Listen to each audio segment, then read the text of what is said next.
When a power plant needed to test all their hydraulically operated valves for turbine bypass, spray water, and isolation as a true loop before installation, Emerson took on the challenge.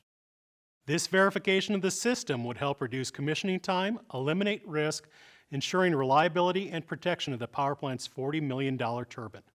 The Emerson team worked with the design firm and end user to develop this first-of-its-kind factory acceptance test. This test was executed at the Emerson Innovation Center in Marshalltown, Iowa. The test involved replicating trip scenarios and all 15 Fisher control valves responding simultaneously while stroking within 2 seconds.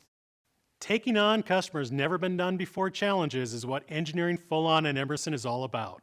We strive to give you more when you buy Fisher valves, more support, innovation, and quality like no one else.